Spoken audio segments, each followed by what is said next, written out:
Morning. Whenever you guys are ready.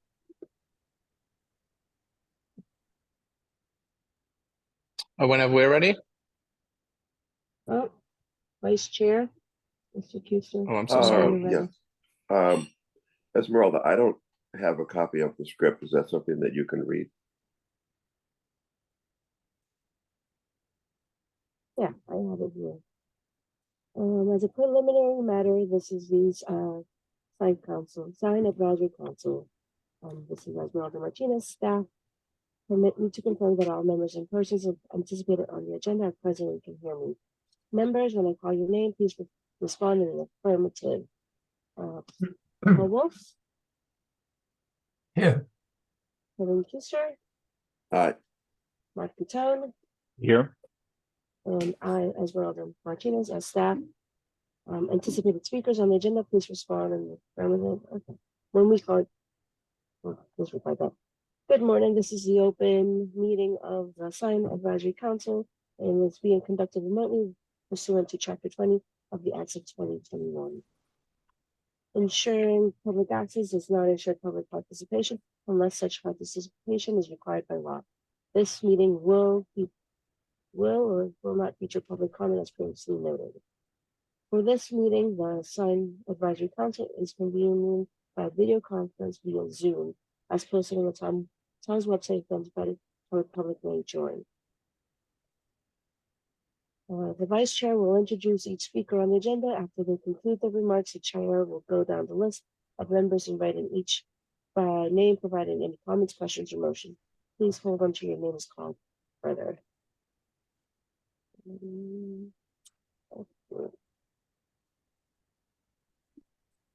That's it. All right. Thank you. Could I have a motion to approve the agenda, please? So moved. Second. All those in favor, Paul? Aye. Aye. Mark? Aye. And I would favor as well. What's up next? Public comment? Do we have any public comment today? Seeing none, how about minutes? Do we have any No minutes? minutes yet. No minutes yet. All right. We're on to new business at 29 Center Street. We have somebody here for that, I believe. Yep.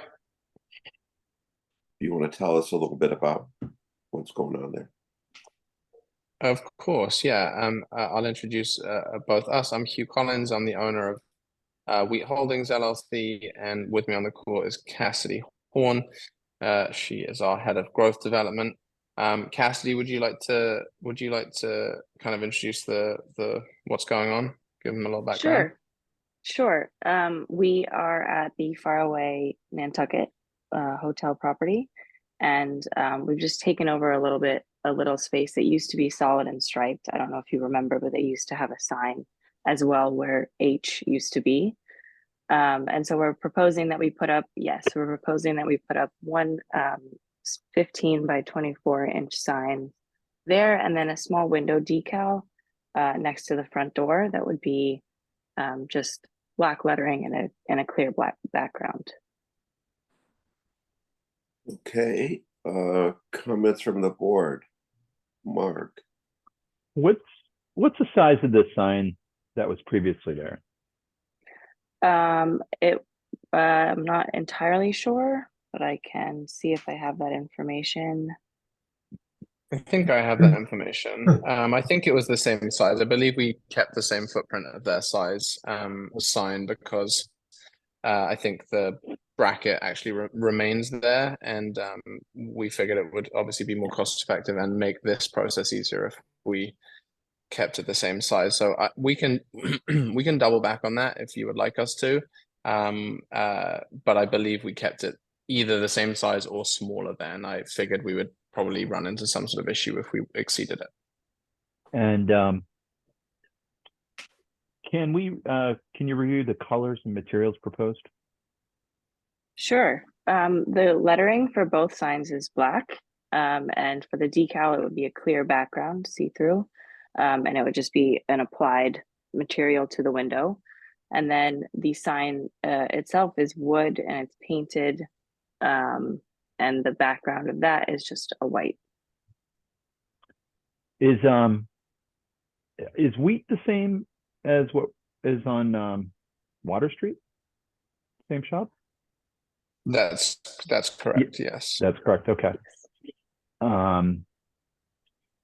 And do we have any more information on the decal on the window? Exactly, like a photo of where it can be placed or the size of the decal? It's 5 by 15. There is, if you go scroll to the next page, there is a little shot of this window. It'll be just in that window, right? Left of circled. the door, is that accurate? As I look at that photo, I'm looks like sorry? there's a window and a door. Yeah, it'll be on the window. Right, left of that door. Right. Okay. Yes, exactly. Correct. Is this inside the courtyard space? I'm trying to figure out where that Yeah, is. it is. Mhm. So if Is it this located on the picture site is plan? essentially Yeah. this picture is essentially taken from where Sistership would be, and it's Yep. looking across the courtyard to where their manor house, the part of their property that's called Manor House. So yeah, on this site map you can see the courtyard in the middle, and so the outer side of this property looks out onto Center Street essentially. Right. So is this decal in the proximity of what I see as letter D in the middle of the courtyard on this diagram? Somewhere is it on that porch or part of that porch? No, it's part of no, D is where Sistership's Okay. patio is. So it's over the other side of that. Opposite. Okay. Correct. All right. Yep. I do remember that sign. And then the decal is on sort of the inside face of that. Exactly right. So up the Okay. stairs, Yeah. it's basically Okay. like essentially like an It's- interior sign. Yeah. I thank you for answering all those questions. I don't know that I have any concerns. And the window sign might typically be a concern, but I don't know that that's visible from a public way unless you go into the courtyard, and even then it's pretty obscure. So I don't think I have any concerns with this. Thank you. Thank you. You know, just to add here, maybe as I recall that the sign for the previous tenant was supposed to be located by more towards the entrance by the stairs. And when it actually went up, it went up on this corner. It's something that we usually only approve signs that are near entrances. And so I'm not sure if there was a change made to the master sign plan or how it ended up there, but maybe we should check on that. Because I think it does set a bad precedent to have signs pop up on the sides of buildings where there's no entrance. Anyway, little side note. Yeah, Kevin, I think you're right. And if you look at I think they're using the master sign plan as their diagram that's marked up here. Yeah. And it is indicated in a different location per that sign plan. If we go back to that master, yeah, there you go. Yeah, it was pointing closer to the porch entry than where it's marked up on the side now as H, I believe. I think there was a Anyway, manor. just so- Yeah, I think there was a manor Go house first. sign as well. That was G that might be pointing at towards the front of the window. And Yeah, then I think that's correct. H was on the side. I think, I don't know. That's what this plan looks like Mhm. to me. So I think I just want to make clear on this. I think because this is a faraway sign faraway map concerning the signs that they did. Mhm. Solid and Striped, I know, were not part of their initial, plan. That was more of a seasonal pop-up. So where it says Manor House carved sign, 6 inches by 55 inches, that's actually the sign that's above the stairs as you come up to that threshold. So I obviously we weren't a part of any of these conversations because we're not part of Faraway, but as it pertains to that G and where it points to, you see the red line as well that's above the stairs. I do believe that is pertaining to the sign for Manor House, and this doesn't have any reference to the solid and striped sign that was in the other thing. Although that being said, I have no idea about previous conversations, of course, about that. So I just want to make that clear as to what that pertains to here. Got it. Thank you. Paul, do you have Of course. anything to? No, Yeah. I have no comments other than the location that we just finished talking about. I would agree with that. It sounds like this is an opportunity to see what was approved previously. We could either hold this and look for the previous approval, or we could perhaps look at an approval with the placement to be verified by what was previously approved. Yeah, I think, Kevin, we could probably approve it, assuming this is indeed consistent with the previous application. If indeed it was in the same location, I'm okay with it. I don't think I had any concerns with the previous sign. So, and if it was something different, then I guess we could bring this back up. Does that make sense? Yeah. Is that a motion? Yeah, good question, Paul. Yeah, I would motion to approve, assuming the proposed carved sign, I think as noted as H, is consistent with the previous sign location. And I have no concerns and would propose approval of the window decal, given its lack of visibility as well. Second. A couple of questions. I would just clarify that the sign be in the location that it was approved for, not necessarily where it was.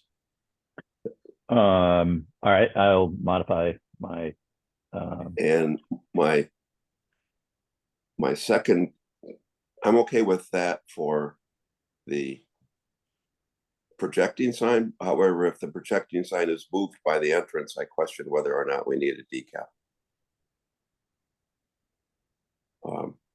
Well, I'll modify my motion to reflect that we would approve the sign H carved sign as proposed in the same location as approved for the previous sign. Is that correct, Kevin? Yeah. I would still, my motion will still stand as approving the decal due to its lack of visibility. I don't have a concern with that in that spot. Okay. Thank you. All those in favor of Mark's motion? Aye. Paul? Aye. Mark? Aye. I'm in favor as well. I believe that takes care of both of those applications. So, Esmeralda, maybe you can look back at the previous applicants for that space and see where it was approved, and let this applicant know. Will do. I think the master sign plan for the total location came to us a few months ago, early in the year. So I might be able to quickly search it, but yeah, I'll have it. I can Okay. forward it to you guys. All right. Let's see, anything on the Harbor View Way? I have not received anything, but I guess we could keep this on the agenda until the following sign meeting, so Chris can be here as well.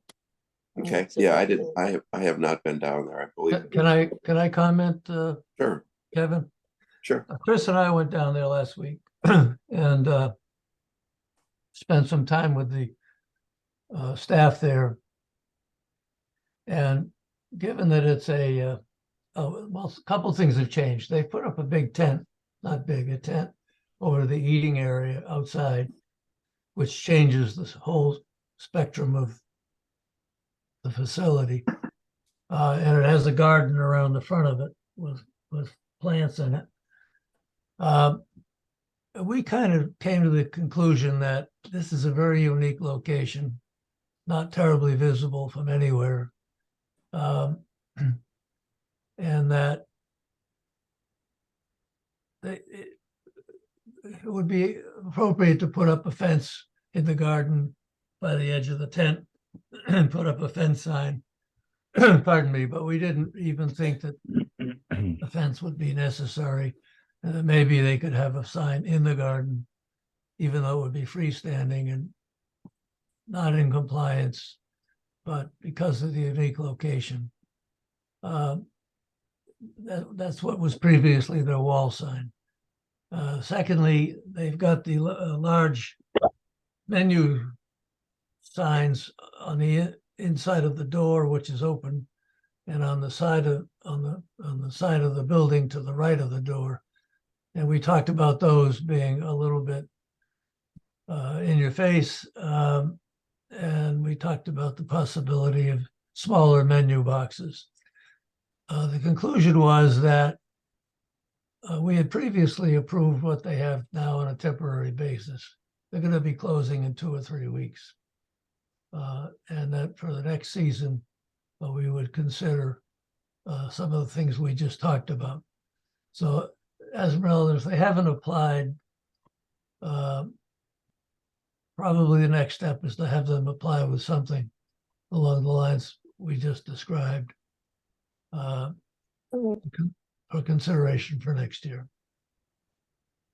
So would it be consistent then to just leave this temporary approval in place? I think so. Until they, come back in the spring. Right. Well, the program here says discussion, so we just had a discussion. Yeah. I think we should.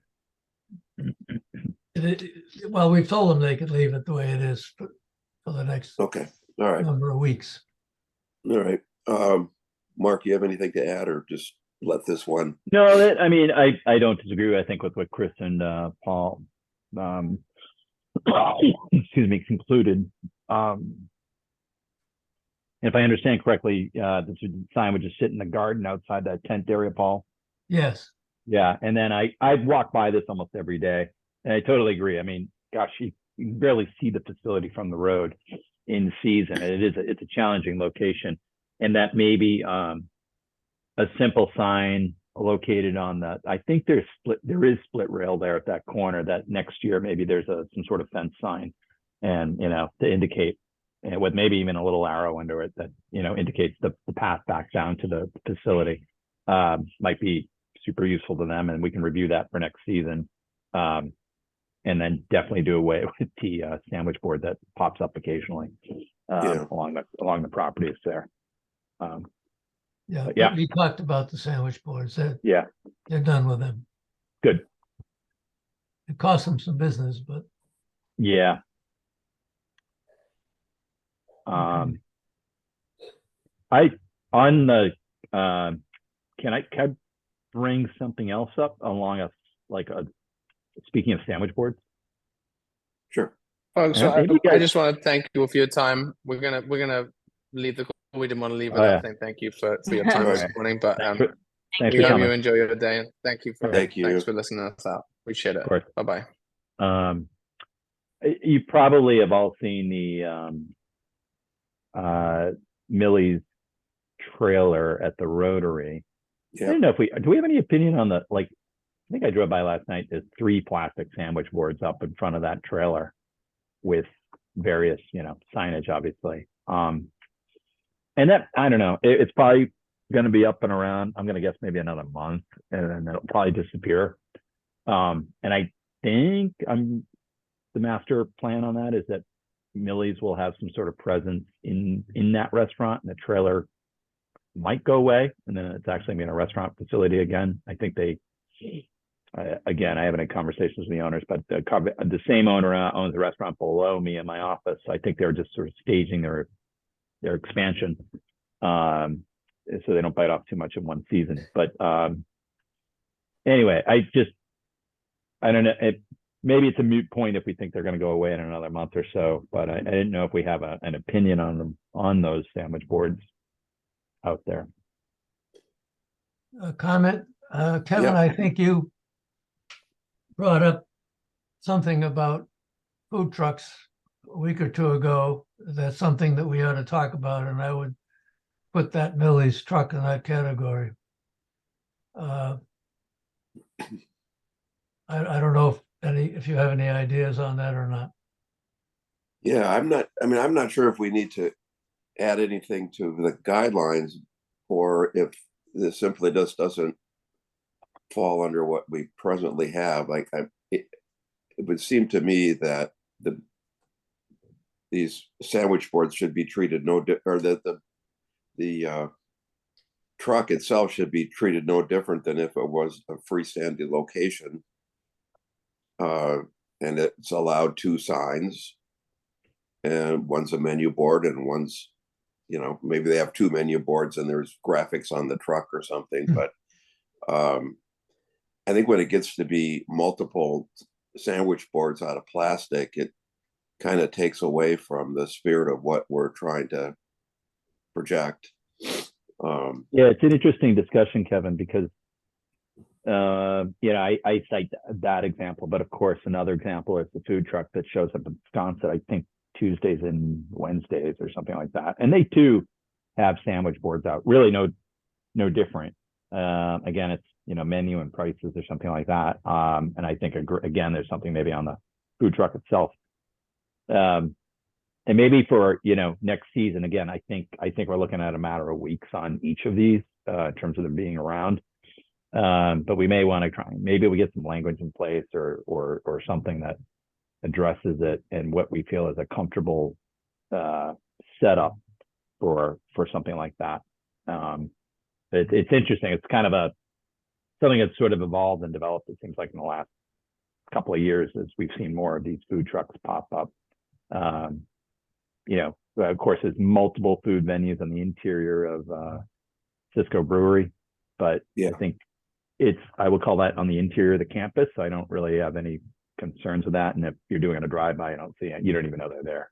But some of these others are a little more unique where they are quite so visible on the road. So yeah, and my concern was just it's really not a level playing field for somebody who has a brick and mortar business that we ask to remove theirs and we don't for somebody in a truck. So it's not being evenly handed. That I'm not sure where we're at with enforcement in general yet, but I think you're right. We're getting towards the end of the season. And this is probably one of the things to look at. Speaking of adjournment, anything going on there, Esmeralda? Nope, nothing. Just we keep sending out those violation letters, but excuse me, nothing new. Okay. I know I've asked for this in the past, but it would be really helpful if we could get your spreadsheet on that so that we at least know where we're at by the end of the year here and can decide if we want to chase any of those down. I noticed that there's a sandwich board, another one down in front of Roasted that's, I think each of us have, driven by, and it's been sitting there all summer. So obviously they have not gotten they are frequent. Sorry, and I have one other one. A freestanding sign on Old South Road is it near Glisson? Like right in that little area where those little ranches are. There's a freestanding black and white sign now out there. Yeah, right behind. So on the right hand side, if you're heading to the airport, there are those couple little ranches just past the INM, same side of the road. Yes. Yeah, I just did it last week. And shoot, I can't remember the name of the business on there, but freestanding sign caught my eye. Yeah, they do that. If I can get a pic of that now that Please. I made a mental note, we'll get that Okay. out. Yeah. Great. All right. Okay. Thanks. Anything else that anybody has? Or a motion to adjourn? So moved. Motion. Yeah. Second. All those in favor, Paul, Aye. Mark, Aye. and I'm in favor as well. All right, thank you all very much. Thank Thanks, you. guys. Thank you, Kevin. Bye-bye. Bye now.